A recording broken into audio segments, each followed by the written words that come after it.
How's everybody doing today? I'm Isaac of Such Good Shoot, and I just want to take a moment and I want to say that we are really grateful to be a part of the Wrestling with Johners Network, podcasting network. You can check it out, wrestlingwithjohners.com, and you can get all sorts of amazing shows on there. We're on there. You got Toilet Side Wrestling Talk with my man Brad Marcus. What do you say with DDJ? One of my favorites. You got Rope Break, Scumbags of Wrestling podcast. Love that shit. You got Pro Wrestling Tonight. You got Pull Up a Seat, a wrestling podcast. You've got Wrestling with Johners, Turnbuckle Arms podcast, and so much more. So go check that out. Go check us out at suchgoodshoot.com, where you can find all of our shows, all of our current stuff. We've got all sorts of written stuff, man. Shane's writing stuff, DDJ's writing stuff, Brad's going to be writing stuff. So we got written articles up there. You can find all the merch you can ever want. You got I'm Jewish with Isaac shirts. You got pillows. You got water bottles and mugs. So get out there, buy the merch, check us out. Check out Wrestling with Johners, Such Good Shoot live Thursday nights, 10:05, every fucking Thursday. So come on out, have some fun. The following podcast is brought to you by the Johners Podcasting Network, found exclusively at wrestlingwithjohners.com.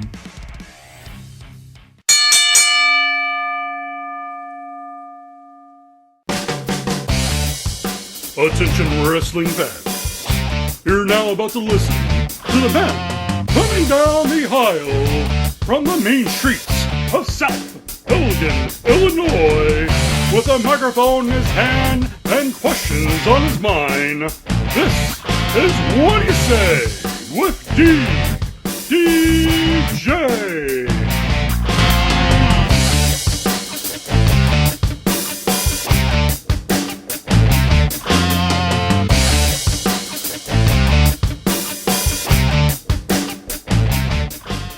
What's up, everyone? DDJ back here with another episode of Whaddya Say with DDJ. We are at episode 47, and boy, do I have a good one for you today. Joining me today is a genuinely good dude who just recently announced his retirement from the world of professional wrestling. Those of you who were at the Chicagoland Championship Wrestling show back on June 12th, as well as the one back in October of last year, will probably recognize this guy. He's one half of the Tribunal, along with Paragon. Joining me this week is God's Will, Jace Thorn, and we're gonna get some information from him about what led to his retirement, as well as his journey through the world of professional wrestling, and including how he was introduced into the world of wrestling. So grab your drink, grab your snack, get comfy. Kick back and enjoy episode 47 of Whaddya Say with DDJ and my guest this week, Jace Thorn. Ladies and gentlemen and boys and girls, wrestling fans of all ages, this is Gregarious Greg Hansen, and you're listening to Whaddya Say with DDJ on the Johners Podcasting Network. Enjoy. All right, we are back with another episode of Whaddya Say with DDJ, and joining me this week is a man who just recently announced his retirement from the world of professional wrestling. He is known as God's Will, Jace Thorn. Jace, how are you doing this evening? I'm doing well, man. I'm blessed. How are you? Good. Thank you so much. I am doing quite well myself. Thank you so much for asking, and thank you for coming on to chat with me here for a little bit. Yeah, no problem at all. All right, so I'm going to get right into it. So one of the first questions I usually ask my guests when I have them on the show, and you're definitely going to be no exception, is, Jace, how did you discover professional wrestling? Oh, man. So wrestling is just one of those things that from the time I can remember, it just kind of was always on TV. I would, anywhere from my great-grandma's house to my grandpa's house to, just in the living room with my big brother growing up. Everybody was watching. I grew up, when I first started seeing it on TV, it was during the Monday Night Wars. So, it was during a pretty epic time for the business. So, what better time to break into it, right? Excuse me. Yes. And Absolutely agree, because that is honestly what a lot of people consider to be the greatest period in, the history of pro wrestling. So, okay, so you mentioned Monday Night Wars. When you first started watching, were you WCW or WWF guy? Honestly, split time between both. My when I was home with my brother, he was a big WCW guy. He was a huge Sting fan. So we would be watching WCW, but when I was at my grandfather's house or my great grandma's house, we'd be watching WWF. She was a huge fan of The Rock, Mhm. and my grandfather was a huge Stone Cold fan. So Okay, cool. So you got a little bit of both in that. So yeah. you mentioned, like, heard Stone Cold, Sting, The Rock, and stuff. But personally, Jace, who were some of your favorites when you first started watching? Yeah, for me, the two guys that caught my eye right out the gate as a kid, I enjoyed Stone Cold just because the pops that he would get when he came out, like the glass would break and you knew it was intense. Mhm. And then Kane was actually a guy because I was a kid, I was a young kid, so I see all the red and the mask and everything, and it really it kind of captured my imagination, and I found it very intriguing. Yeah, he's very underrated. It was nice to see him, Kane, finally get inducted in the Hall of Fame earlier this year. Definitely long overdue. And Yes. that's so you had mentioned that your one of your things was trying to find a way to get in. How did you end up finding that in? Did you find it in a magazine? Did you see something online, a TV commercial? So honestly, I grew up with the Pro Wrestling Illustrated magazines as well Mm-hmm. as looking at all the internet clips and everything, and the guys that I looked up to as I was growing up, I was trying to study where they went, and most of them went to OVW. So I got on OVW's website and just kind of checked out and saw what was going on there, and I saw that they had a beginner's course that you could pay and come off the street and Mm-hmm. join their class, and that was something that really intrigued me, and I decided that was the route I wanted to go. And what was it like training down in OVW? Oh man, it was awesome. At the time, Danny Davis still owned it. It was before Al Snow came in and bought. And my trainer at the time was Matt Capitelli, God rest his soul. Yes, I'm And very familiar with him. yes, just a genuinely great human being, and someone that I didn't get to spend as much time as I would have liked to with him, but he made a huge impact on me, and he really taught me so much, not just about the wrestling business, but about life in general and how to, face adversity and just keep fighting no matter what the circumstances look like. That's awesome. Yeah, it's just for those of you who don't know, Matt Capitelli, I believe he was runner-up the third season of Tough Enough that John, or no, he was one of the winners, correct? Along Yeah. with John Morrison. Mm-hmm. Yep. Yeah, They had 2 winners that season. yes, and unfortunately, he passed away a number of years ago due to brain cancer. I believe it was brain cancer, wasn't it? Yes, sir. Yes. So yeah, just the story you told about him. That's I've heard a lot of people say that about him. So yeah, it's definitely just a truly tragic story to think what could have been had he not gotten sick. Yeah, absolutely. We heard stories and rumors about how he was originally supposed to be brought up with the Miz in a tag team, and the thought of you see how charismatic the Miz is and how Mhm. far he's come in his career, and Matt was just as special, man. And I feel like they could have really been a special team, and uh, everything in the world works out the way God plans it to, and it's a shame sometimes, and it's hard to understand sometimes, but it is the way it is, man. I know that all too well. So after your time in OVW, where did you go after that? So after OVW, I spent a couple weeks in Rip Rogers' class. I wasn't able to afford to make the drive down there as much because I was still in college at the time. So I Mhm. just really started taking bookings. My original tag team partner, Dalton Moss, and um, we were booked right out of the gate by a promotion. I don't think they're known as this anymore, but at the time they were Bandit Wrestling Okay. out of Knoxville, Tennessee. And yeah, we were booked literally the night after our showcase, after we finished training, and they they asked us to come down for a tag tournament. They said, we can't guarantee you a spot, but if there is one, we'll put you on there. Well, when we got down there, um, the names that we were, surrounded by. We had guys like, literally the first guy I shook hands with when I walked in was MJF. Oh, wow. Myron Reed was on that show. Daniel Eads was on that show. Like, just so many huge names. And he and I, we did pretty well for, starting out and everything. But man, we were like way out of our league. We had no business being there. And they ended up putting us in a scramble match because there were so many teams down there. Scramble match was not something to write home about, but it was a really cool experience to share a locker room. And Dave and Jake Christ were on the show. There was just huge independent names all over the place, and it was really an impressive show to be listed on. But we had no business being there at that time. But it was a rude awakening, and it opened our eyes. So. Gotcha.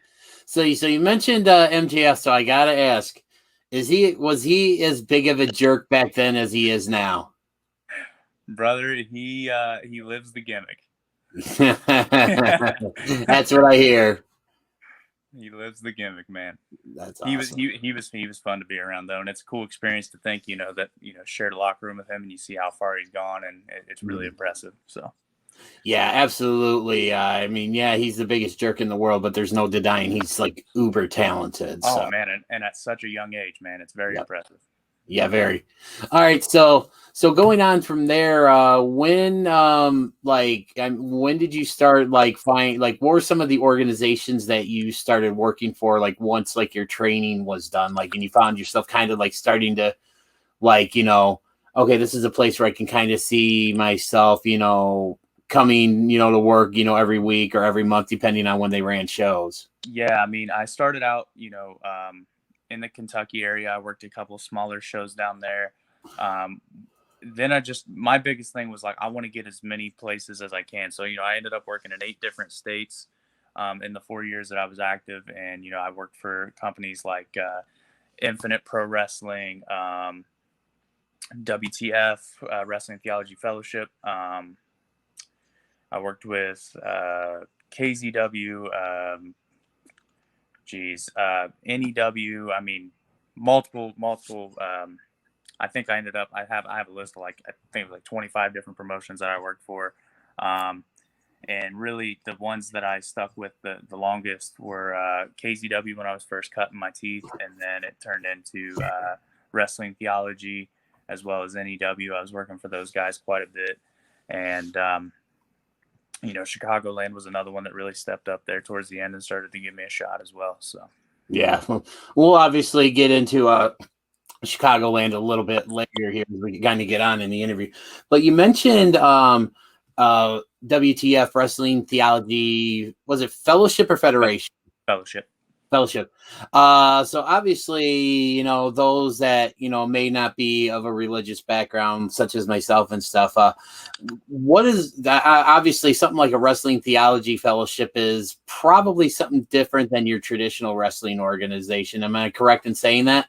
Yeah, to an extent. At the end of the day, it's still, a basic wrestling show. Obviously, it's PG. There's not going to be any, cursing or, collar or anything like that in the show. But, and then in the intermission, they do have a message where, someone comes out and, essentially gives a message, about something to do with scripture, the Bible, maybe their past experience or what's on their heart at that time.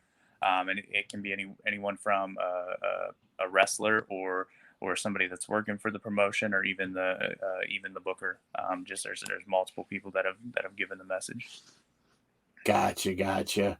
And NEW, now, is that the NEW that's kind of pretty well known in the Northeast, or is this a different NEW? This is the NEW in Indiana. I can't, God forgive me, I cannot remember the name of the town that they run in. Oh, okay, no problem. but yeah, they run out of Indiana. That's where I spent the majority of my career, was in the Indiana area. Now, was there anybody that you mentioned a little bit earlier with when you were there with MJF, the Christ brothers, amongst others and stuff, during your time touring the independents, did you come across anybody, work with anybody, or have any interactions with anybody that people might know today, if they turn on say Ring of Honor, Impact, AEW, whatever? Yeah, definitely. I I was in a battle royal early in my career with Road Warrior Animal. God rest his soul as well. One of my favorites. Yeah, definitely. He was really cool. He was actually the first pro wrestler I ever met in my life back when I was like 10 years old. Nice.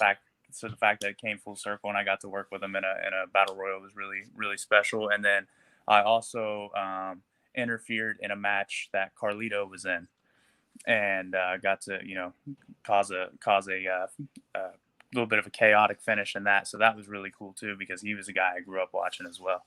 Nice. So like I mentioned before, Road Warrior Animal is one of my favorites. I had the pleasure of meeting him and Hawk back in 2003, like about 4 months or so before Hawk passed away, and class acts all the way. But I got to ask, what was it like to work with Animal? Animal was he was real laid back, man. He just had a real laid back demeanor. He was letting everybody mark out and hold the shoulder pads and whatever, and he was just real chill. And then when it was time to do business, he went out and did what he had to do, and he was very good about giving honest and real critiques to people in their matches. He was kind of, like I said, I was in the battle royal that night, but like there was a couple matches beforehand, and he was really good about giving them solid feedback and critiquing them in a way that was tough, but in a respectful way. He didn't down anyone or make anyone feel bad for something they did. He just was very brutally honest with them, and you can't help but respect that out of the guy. Absolutely agree. So so when did like, how far into like your career did it feel like things started to really click, and you kind of started really understanding everything and started kind of getting the hang of it, so to speak? To be completely honest with you, man, I don't know if I ever truly clicked and gelled the way some guys do. For me, it was always a learning experience. I came a long way from where I began, that's for sure. But I still wasn't at that point where I felt, not that I couldn't handle myself in the ring, because I could do just about anything you asked me to do, or post for anything you asked me to post. But to go out and call like a 60-minute Broadway, there's no way I wouldn't be able to do it. But like it's such an art form, and there's so many little minor nuances and little pieces that people don't even realize, and people that are fans and only fans and watch it on TV. Those guys make it look so easy and so simple, and it's not as easy as it looks. That's for sure. Yeah, definitely. And I mean, I have all the respect in the world for what you guys do, just because, it's not as easy as it looks when you watch it on TV. That's for sure. Yeah, that's for sure. I mean, there's a reason those guys are the best in the world. So right. So, and again, we'll get into this a little bit later on and stuff, but pretty much the time that I've known you, you were part of a tag team. But obviously, I'm assuming you had some spent some significant time as a singles wrestler, correct? Yeah, I did. But like you said, man, I was predominantly in tag teams most of my career. Yeah. And that's so for coming from someone who has done both, like when it comes to like preparing for a match, is it harder to prepare for, say, a 2-on-2 tag team match versus a 1-on-1? Oh yeah, it's way harder. That when it's 1-on-1, there's two people you got to think for. There's two people that have got to be on the same page. When you got four guys out there, that's four moving parts. That's four different minds. That's four guys, trying to paint a picture and create a story with four different minds, and everybody's got to be on the same page. So it is a lot more difficult in a tag environment. Oh yeah, definitely and stuff. So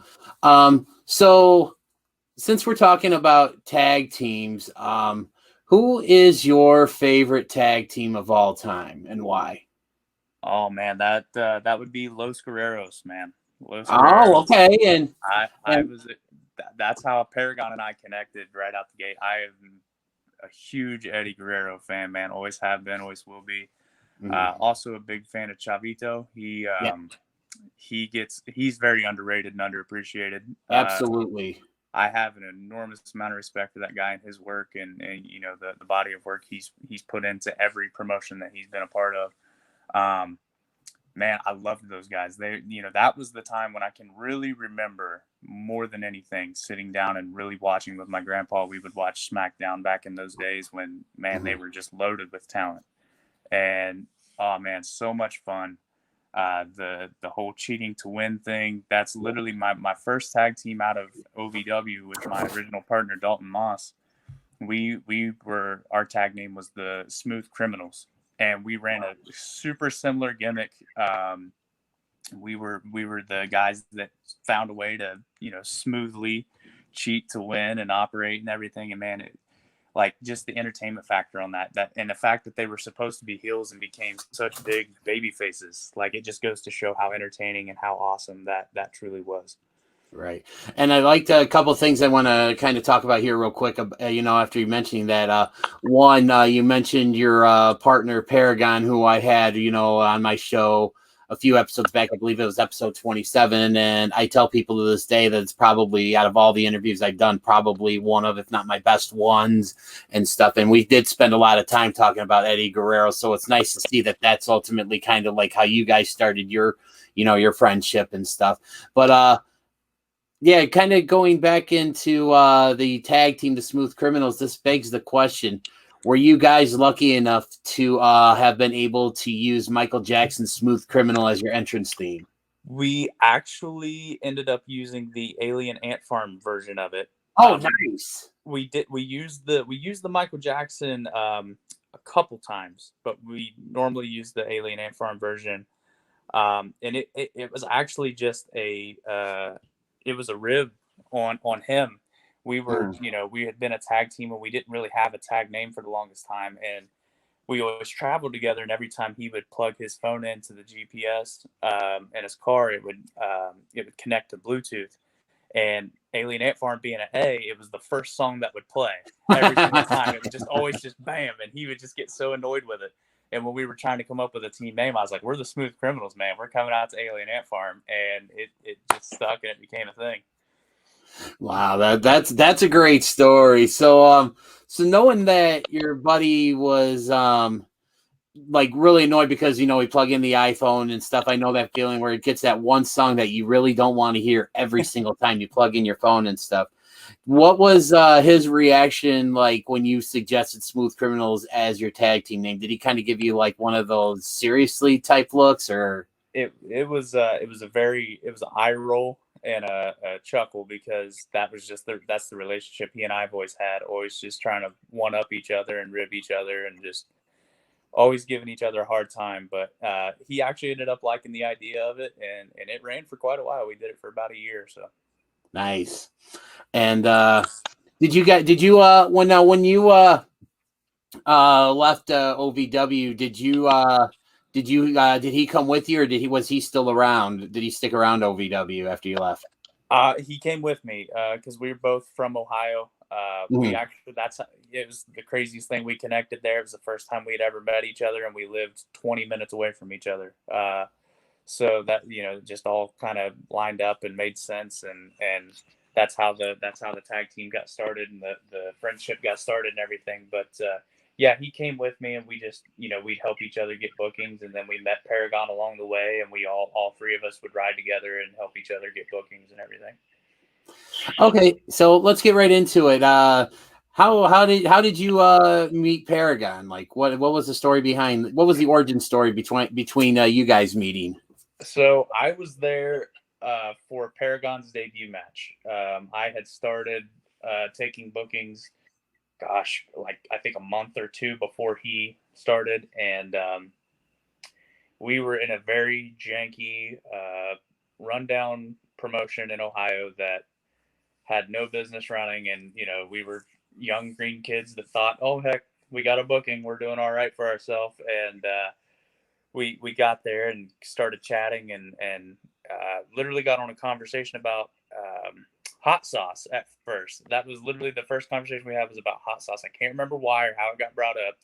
And then he saw me pull my gear out, and my tights were dedicated to Eddie. They had, I had the flames on the side and everything, and they were very similar to his tights. And so instantly the Eddie Guerrero conversation started. And yeah, I mean, it just kind of kicked off from there. And then he had his debut match and, came back and asked me for critiques like I had any business giving him any. And yeah, from there, we just kind of, we were at that promotion for, I think, maybe one or two more shows. And, obviously stayed in touch. And then we were just like, man, we got to get out of here and start getting, real bookings and, start taking care of each other. So then him and my partner at the time, we just kind of started connecting and helping each other get bookings from there. And this is about around what year? 2017. This would have been the fall/winter of 2017. Okay, so not that long ago. So nope. All right. So yeah. So I gotta ask you now. Obviously, you've been friends with Paragon for a few years now and stuff like that, and I can definitely see that it extends well beyond the world of professional wrestling because, the message that he wrote to you when you announced your retirement, and I know you just recently he just celebrated a birthday recently, and you wrote him a very nice message on Facebook and stuff. So when did it with you two, when did it go from being just a friendship, like say just because you guys, I guess, for lack of a better term, work together, when did it become more than that? And like, he became like we would call, a brother, Yeah. Yeah. He's definitely my brother, in and out of the business. But really, I mean, it's from all the time, all the hours on the road, all the miles traveled, and just having those deep conversations. And, I, staying at his apartment when he was, still in an apartment with his mom, and getting close with, him and his mom, and getting to know them better. And, they began, treating me like family, and, I feel the same way about them. And it's just, man, after you spend so much time on the road together, and you're, with the boys more than you're with your own family and everything, then you just kind of, you build that bond and that trust with each other. And, he and I have always had very similar mindsets on a lot of things, including the business. And, we had a lot in common, and just, yeah, man. And like I said, we were traveling clear to the state of Delaware. That's, a 9-hour drive one way. That's a lot of time in a car with each other. So we argue, we hug it out, we laugh, we cry, everything, man. Like we're brothers now. Yeah, and that's really awesome because again, I can see that just by the messages and the posts you guys exchange, between each other on Facebook and stuff. So one thing that I've never really thought of asking on this, and I kind of just thought about this, while you were talking about, being on the road with him for hours at a time. This is something I think I'm going to start asking my guests. So you're kind of like making history here with this next question. Okay. Where's your favorite place to stop on the road to get a meal? Waffle House. Nice. Easy money, Waffle House, man. After a show, it is 1 a.m. and you're in the middle of nowhere, and you see the big golden, Waffle House sign, man. That's like seeing the Holy Grail. Oh man, I'm all about smashing some Waffle House after a show, man. That was one of the big stops every time, no matter what state we were in. I was always upset anytime we went to Michigan, and because they don't have Waffle House up there, so I was always real depressed because I had to go to Denny's or IHOP or something like that. And don't get me wrong, and if anybody that's listening to this works for Denny's or IHOP, neither one of us are saying that the food at those places are bad, because it is not. It is not. But there's just something about Waffle House. I think I've only eaten at a Waffle House once, and man, oh man, it was awesome. So what was like your your typical Waffle House meal? Oh, my typical Waffle House meal is a Texas bacon, egg, and cheese melt, hash browns smothered and capped, and you got to get a waffle. You can't go without getting a waffle. So, yeah, brother, that and a chocolate milk, that's always the way to go. Man, I'm about ready to hop in my car right now. Tell the wife I'm going. Well, no, actually, I can't because I'm not medically cleared to drive right now. So I would have to find someone to come pick me up, and take me to a Waffle House. But man, that sounds good right about now. Brother, I got one right down the street from my apartment. It's always so tempting. And you currently live where? I live in Grove City, Ohio. It's a suburb of Columbus. Okay, so not that far of a drive, but I'm not. I don't think and nor would I expect you to drive all the way to out by Chicago, 5 hours or whatever to come get me, just to take me all the way back. Yeah, it would be way not worth the gas for that. So I don't know, man. Waffle House is usually worth it. true. So yeah, so now we're kind of getting on into the the more recent times and stuff, and I always like to ask because again, I've gotten to meet a lot of you through the CCW shows and stuff, and I just want to ask, how did Chicagoland Championship Wrestling enter the fold? So something that Paragon had actually connected with John Bullard there, and John's a fantastic guy, and John absolutely. Yeah, he's amazing. I can't even begin to go in how good of a dude he is, but he had actually seen me before back when I was working in Kentucky at God only knows which promotion it was, and Paragon had originally, the plan was for him and Chris Moore to tag there, and Chris had something come up and wasn't able to make the show, and John was like, hey, let's have Jace come along. He reached out to me, and it was I hopped on it absolutely, for one, to take care of KJ, because Paragon, because he needed a partner, and I wasn't going to leave him hanging like that, and two, because why wouldn't I want to go to Chicago, man? Like, it's such an awesome atmosphere, such a great great market for wrestling, and great way, CCW is very professional, and a great way to get your name and get yourself out there, because you guys are on Amazon Prime, man. That's gold. That's a golden opportunity. That's big. That's big deal. That's a very, very big deal. Yeah, so I was like, absolutely, sign me up, and came down in October, and Paragon and I had a really good time, and a pretty solid showing, and we were asked to come back.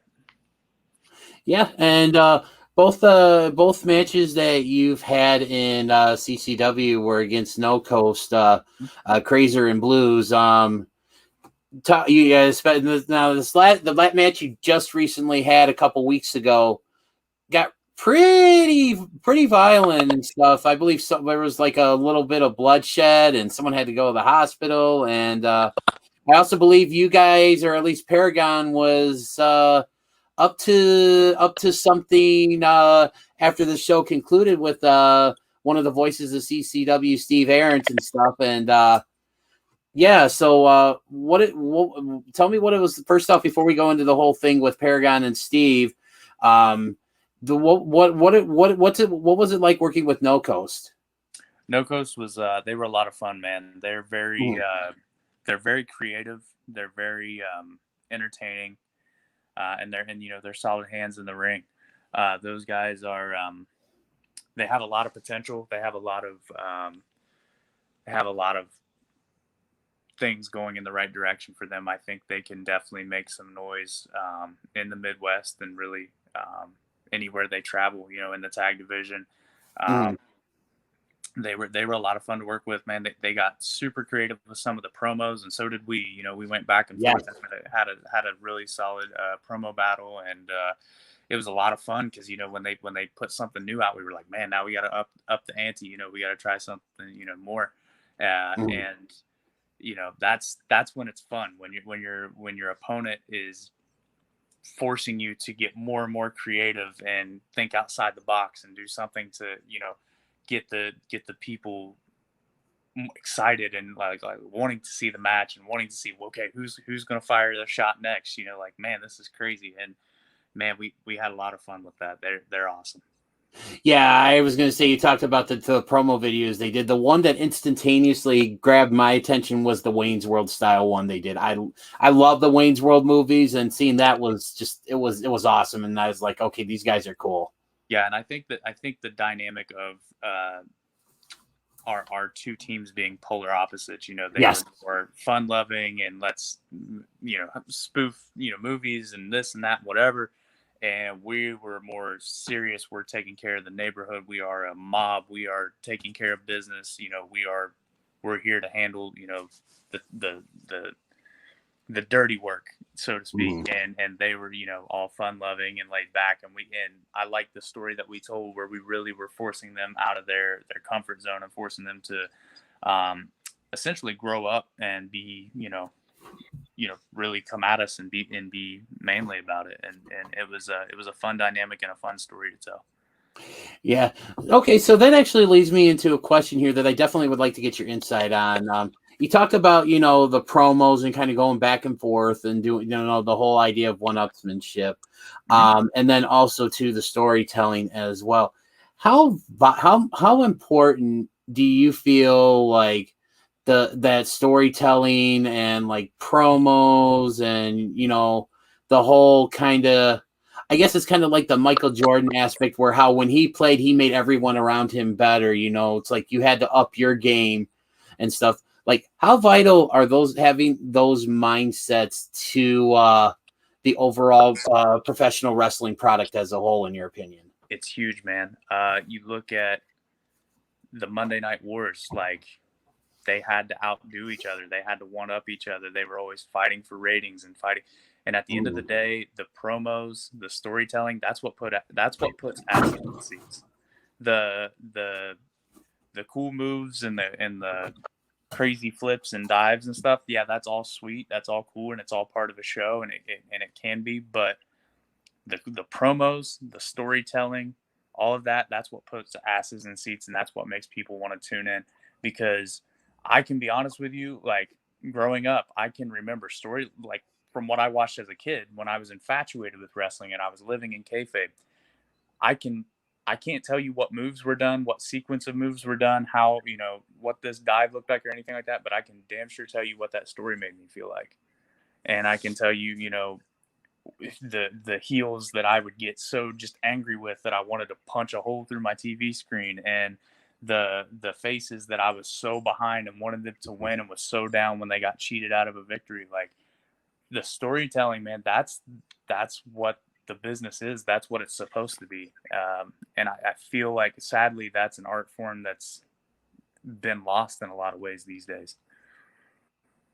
Yeah, I really don't think I could have summed that up any better. So you talked about, you know, the heel face dynamic. As you know, those that follow CCW know, you know, the Tribunal are heels. But did you also work as a face during your time in the business? I did. I was not great as a face, so I worked predominantly heel. But yes, I did have a little bit of a face run in a few places. And what is it about working as a heel that kind of allowed you to achieve, you know, the successes in that you've been lucky enough and fortunate enough to achieve in the business? Like, what was it about being a heel that kind of almost seemed easier for you to kind of work as? For me, being a heel, it was easier to tap into an aggressive mindset. I was not much of a guy like in my in-ring work, though, you know, was solid for the most part. I was never a flashy guy. I never did anything that was going to make somebody jump out of their seat and go, "Ooh, wow!" So I was better at, you know, basics, striking, things like that, and that's predominantly heel type, you know, work. And you know, being able to really tap into, you know, because I had taken some acting courses before, and being able to tap into moments in my life where, you know, I was angry or I wanted to say something really terrible, but kept myself away from it. And now I get to unleash all of that and, you know, just really let it all out and just be despicable, but in an entertaining way, man. And it was just fun to tap into that because I'm such a laid back person in my everyday personal life that like being able to tap into that and let some of that aggression out, like, man, that was fun. Okay, so maybe this might they might have partially answered my next question, but but I'm still going to ask it anyways. Like I said, you seem like a very laid back and chill, very down to earth guy. At least that's my experiences with you and the time interacting with you in person at the last CCW show, as well as on Facebook and on Messenger. When kind of coordinating, setting up a time for us to do the show and stuff. But it always seems to me like the guys that play the best heels, like almost always in real life, are some of the nicest people you'll ever meet. And I was just wondering, well, why is that the case? Or if there any, or is it how you mentioned about kind of just being able to kind of let some of that inner aggression out, or is there a little bit more to that? I can't speak for anybody else, but I can just say on my end, it was always just letting the aggression out that I've kept pent up for a long time, because I'm one of those people that, like, I'm very self-aware, and I'm very I understand other people's emotions very well. So I always try to watch what I say and watch how I interact around people, because I'm not a drama person. I don't like to say anything that's going to make anybody feel some certain type of way. But like, man, being able to just channel that and let it out and be entertaining with it, man, like that's where it was fun, man. You could just let everything that you'd bottled up and just let it all out and get a reaction from it, man. That's what it was all about. Awesome. So a couple more questions here, and then we'll kind of start wrapping it up. Obviously you talked about how you were a wrestling fan back in, when you first got in, like during the Monday Night Wars and stuff. Do you still follow the product today, like the main companies? Very sporadically. I will watch a couple pay-per-views here and there. Like I did watch Hell in a Cell. I think it was last weekend. But to say I watch it on a weekly basis, I'd be lying to you if I told you that. Okay. And when you do watch, like, who are some of your like your current faves on, like, that are on national TV every week? Yeah, I'm a big fan of Karrion Kross. I think what he's doing right now in NXT is awesome. Yes. Love his gimmick. Love the way he carries himself, man. Let's see. I love what Lashley's doing in MVP. MVP is freaking amazing. I've loved MVP ever since I was a kid, when he was on SmackDown back in the day, running the U.S. Championship and all that. Yes. But, I'm trying to think who else out there. Bianca Belair, what she's doing right now, man, she has had an incredible year. Yep. Extremely athletic. Very, very impressive, the resume she's put together in just a year's time. I saw something, I think it was posted a couple days ago. It's something about, she won, the Royal Rumble. She won the main event of the first night of WrestleMania, and she won her first Hell in a Cell match. Like, not many people can put that all on a resume in 1 year, man. That's very, very impressive. Yeah. And then, I love seeing some of the guys, I grew up watching. I'm still a huge Orton fan. I think what he's doing right now as a heel is awesome. Big fan of seeing Edge come back. So glad he got to, come back, and he's able to, go out on his own terms this time around. And man, he's really put together some amazing promos as well. But yeah, man, there's a lot of guys that, are on my mind that I'm thinking about, but just they're slipping right now. Gotcha. So, but yeah, so a couple more things here. So I'm going to give you some time here. Again, I made a reference to this, like right at the beginning of the show, but recently on Facebook, you announced your retirement from the world of professional wrestling. I want you to kind of I want to take a little bit of a journey into the mind of Jace. I want to take a little bit into journey into the mind of Jeremy, and talk about what, like, kind of when you first started thinking about retiring, and then ultimately what was like the deciding factor that, you've kind of done what you wanted to do and just felt it was kind of time to hang up the tights. So, yeah, for me, it was it's been a multitude of things, but I can honestly say the beginning of it started back in 2019. It was towards the end of the year. I think it was probably about October. I was doing a 3-show loop. I was in Indianapolis on Friday. I was in Lexington, Kentucky on Saturday, and I was in Detroit, Michigan on Sunday. And the Sunday show in Detroit, I actually wrestled Chris Moore, who's another good friend of mine, brother, part of the Tribunal. Yes. We actually worked each other that night, and in the match we had a spot where he caught me and hit me with a Samoan drop, and when he hit me with the Samoan drop, it was mostly my fault. I didn't get the complete rotation that I needed, and we were in a janky ring, man, to say the best. It was say the least. It was probably honestly a boxing ring. It was very hard, and I didn't get complete rotation. The side of my head slammed into the mat, and I was knocked out cold. Had a concussion, and I had to take some time off. When I, went to the doctor and everything and got that all taken care of, I sat and thought about it, and like I said, I'd played football previously. I played football for 12 years. I had a couple concussions there. Then I had that severe one. It was the first time I'd ever been knocked out cold like that. And, that was when, I had to take time off, obviously, to let my brain heal and everything. And that was honestly when I first started thinking, like, man, I don't know. And, cause I'm looking in my future, do I want to, yes, I could carve out a really impressive career and do all these great things, but do I want to be slobbering on myself when I'm 60 years old? You know what I mean? Right. So that was, my thought process at first. And then, I caught the bug and got back in it and started back again in January of 2020. And then obviously, as we know, I was about 3-4 shows in, and then the pandemic hit. And when the pandemic hit, that was really one of the big factors there. Was like, as I was, at home and had time to regroup and settle myself and really sit and think and stew on things. And I'm seeing, my brothers and sisters in the wrestling business. I see them all, on social media, and just really been out of shape. And like, man, I hate that we're not having shows, and I don't know what to do with myself. And I'm really struggling with this. And I was over here like, dude, this doesn't bother me a bit.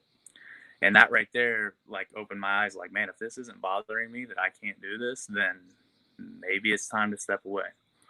And then once we came back from the pandemic, I started getting back into it. And then that was about the time we started, John and Paragon and myself started formulating the God's Will character. And it was something new. It was something fresh. It was something that, really garnered my interest. And I was really into it and helping, studying different movies and different workers from the past and different things, and trying to, really formulate a solid gimmick and character and persona. And I got really into it, like I said, there for a while. And then it was just like all at once, I just started, like, we started working shows and doing things again. And I was, defending the tag titles at Wrestling Theology Fellowship. And, when the match would end, it was just like, man, I wasn't fulfilled. I wasn't enjoying myself. I felt like, I'm not putting on as good of matches as I could or should.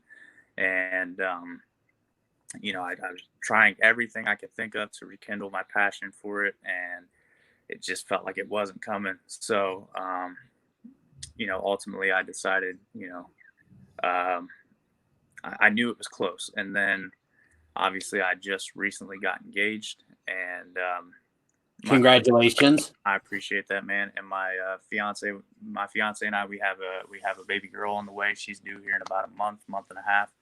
Wow, congratulations again. Appreciate that, man. So, a little bit of all that, and I was thinking about everything. And when we got back from the Chicagoland show a couple weeks ago, we pulled into my apartment at 6 a.m. The sun was coming up, and I was like, man, I know it's part of the business, but I was like, man, it's not fair to my fiance. I'm thinking future. It's not fair to leave her behind, and enjoy what I want to enjoy, but leave her behind to take care of everything and be both a mom and dad. And Right. I want to be a part of my daughter's life. I want to be there to see her first steps. I want to be there on her first day of school. I want to be there when she says her first words. So, as much as at one time I loved the wrestling business, there's something now that has more meaning to me and something that I cherish more and want to be a part of more than the wrestling business. And it was difficult, but I ultimately feel like it was the right decision. And in the end, that's the most important thing there, is as long as you feel it's the right decision for you, for your fiance, and for your soon to be born daughter. If you feel that the answer to all three of those questions is yes, then you've absolutely made the right decision. Yeah, absolutely. And it's something, that, like they say in the business, you never say never. I mean, eventually could come back at some point, but as of now, definitely want to just take time away and, reevaluate everything, be a part of my daughter's life, be a part of my fiance's life, get married, get all that settled. And then, a few years go by and everything's heading in the right direction and I have the passion for it again and want to pursue it again, and we'll go right back after it. But if not, then I'm okay with where I'm at. So I kind of got to ask then, just seeing that, you're retired now, you're no longer actively wrestling. Do you still see yourself maybe attending, say, the next upcoming CCW show in August, just as a means of support for Paragon, and so like everybody can see you? Or are you kind of just going to get away from everything for at least the time being? I'm really not sure how I'm going to approach that. I always want to support my brothers and sisters and, let them know that I'm still watching them. I still care about them, and I still want to see them succeed and accomplish everything that they've set out to accomplish. But at the same time, I think right now for me, the best thing is to stay away from it. And like CCW specifically, I don't know exactly how, what the storyline pertains to how I'm not going to be included, but I don't want to spoil anything for the fans that are there that paid to see the Right. show and everything. So I think for the time being I'll step away, but I mean, if some of the promoters and bookers will allow me to be in locker rooms at some point, then yeah, I'll definitely tag along and hang out in the locker rooms with some of the guys and see some of my friends that I haven't been able to see in a while. Awesome. Well, definitely, all the best in the world to you and stuff. Even though, like I said, my time getting to know you was pretty brief. I mean, we're only talking since October, and really, I don't think I got a chance to get over and say anything after that show. But getting a little bit of time with you after the show this couple weeks ago and stuff, from this wrestling fan, I just want to take a moment to thank you for entertaining me. And, for being so gracious with your time when I talked with you after the show in June. Oh, absolutely, man. And, I appreciate you, thanking me and everything, but, really honestly, thank you. And thank you to all the fans from, all the different states, all the different promotions that's ever watched me work and booed me, cheered me, whatever, man. It's been a fun time. It's, it didn't end up exactly how, I dreamed of as a kid, but at the same time, I had a wonderful time. I met a lot of really great people, and I had the opportunity to do a lot of traveling that I wouldn't have done otherwise. And for that, I'm forever grateful. And I was overwhelmed and just very taken back by the response that my post got on Facebook when I announced my retirement. I didn't think I would get as many comments and messages and texts and emails and everything that I got. So thank you to everyone who reached out. It really did mean the world to me. Well, I've always been a firm believer in that, what kind of impact you've made on people's lives, judging by when you come up with something like this, or, like I always kind of think about, the what kind of impact we've had on lives, like, when we're gone, like you go to a memorial service, like say I have, my dad passed away, coming up on almost 2 years since he passed. And It really warmed my heart to see how many people showed up for his memorial service that we did. The church that it was at was pretty much full, and I believe it was standing room only. And I've always been a firm believer that that's kind of a good gauge on like how much of an impact you've had on people. And I think, the responses and, the emails, the replies, everything is it just kind of goes to show that you had a really big impact on the lives of many people. Yeah, man, and that's at the end of the day, it's what it's all about. And also condolences for your father, brother. I'm really sorry to hear that. And Thank you. Yeah, yeah, man, getting those responses, it really did mean the world. You only see things from a very small point of view when you're actually in the business and you're just going from place to place and you don't really think about it, and then getting all those responses and all those replies and everything, it really did mean a lot. So yeah. So we're gonna end this on a much happier note, because I'm always a big, let's have fun, glass half full type things. I don't like to end things on a somber note. So we're gonna do last thing I got for you is we're gonna do a little fantasy booking. So I got 2 questions I'm gonna ask you. The first one is going to be, if you could book yourself and Paragon, and I think I know the answer to this, and I just thought of this just as I was asking, but I'm gonna ask it anyways. If you could book yourself and Paragon in a tag team match against any tag team ever, who would it be and why? I feel like that we're on the same page. Los Guerreros, man. Yep, it's why that's what he's going to answer. So he did not disappoint. So yeah, definitely.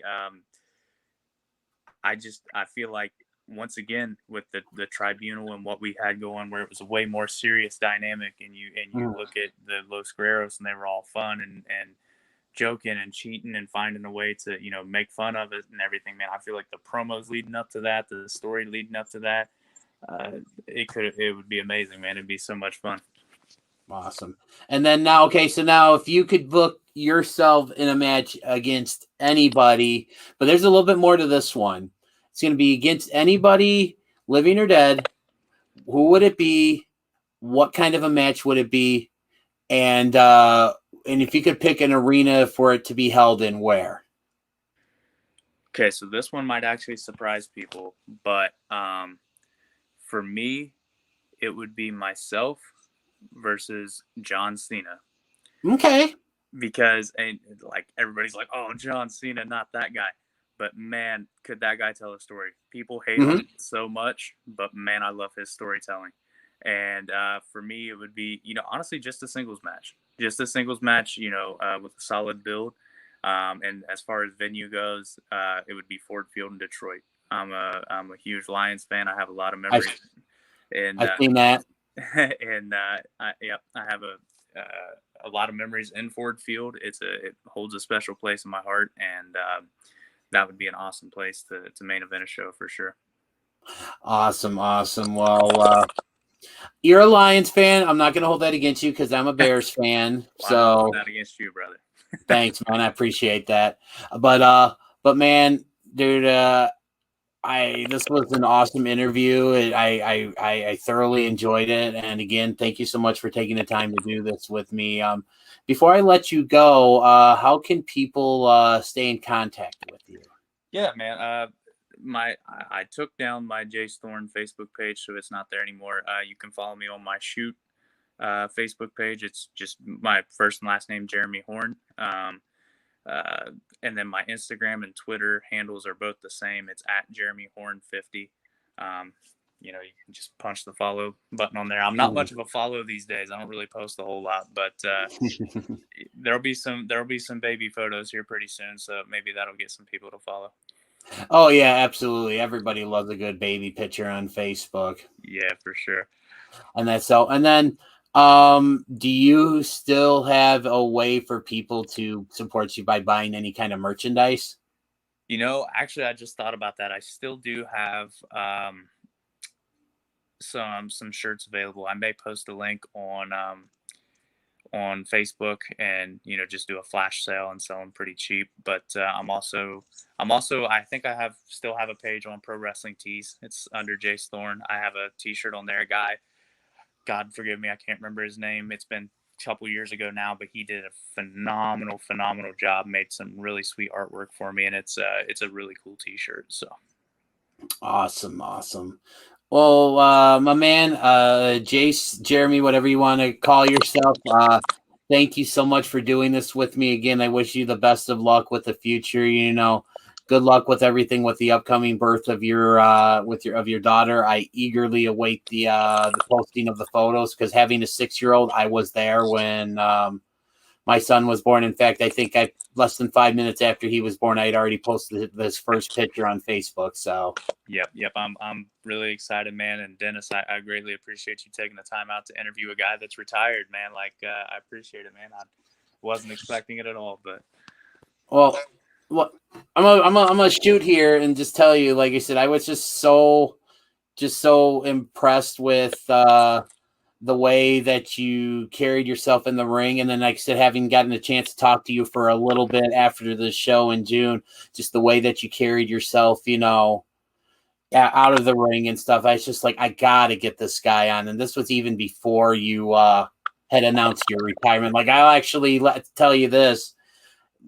After I walked away from our conversation, I'm like, I have to get him on. I was like, that was like the first thing as I was walking away after I, said goodbye to you and Paragon. It's like, I gotta get Jace on my show. Well, I appreciate that, man. It really means a lot. And yeah, man, like you said, I guess you just never know the impact you're making on people just by being there and doing your thing. So. Right, absolutely, and stuff. So, but man, once again, thank you so much. Have a great evening, and again, best of luck to you. You too, man. God bless. Thank you. What's up, everybody? Listen up. You're listening to Alan Funk, former WCW superstar, Kwee and Power Plant legend. You're listening to Whaddya Say with DDJ on the Johnner Podcast Network. All right. Thanks, Jace, for such a great interview. Definitely want to wish you the best in your retirement. And again, congratulations on the upcoming birth of your little girl. You're going to be a great dad, and she's going to be very lucky to have you as a father. Definitely wish you the best in retirement. Enjoy it. Take care of that family. But when it comes to wrestling shows, man, don't be a stranger. Hopefully I'll see you sitting in the crowd at the next CCW show, which, by the way, is coming up on August 21st, 2021. Tickets are still available. Just go to Chicagoland Championship. Wrestling.com. So, yeah. So that's about all the time I have this week. Before I go, you can definitely reach out to Jace on Facebook at Jeremy Horn, as well as other social media outlets. Information will be coming across the screen here in just a sec. And be sure to go to ProWrestlingTees.com to get yourself a Jace Thorn t-shirt. Well, now that's all the time I have this week. Hope you enjoyed the episode. Stay tuned, because coming up next week on Whaddya Say with DDJ is a very, very, very special guest. One of my personal favorites in the world of professional wrestling, most notably he currently competes with Ring of Honor. He is a former 2-time Ring of Honor World Television Champion.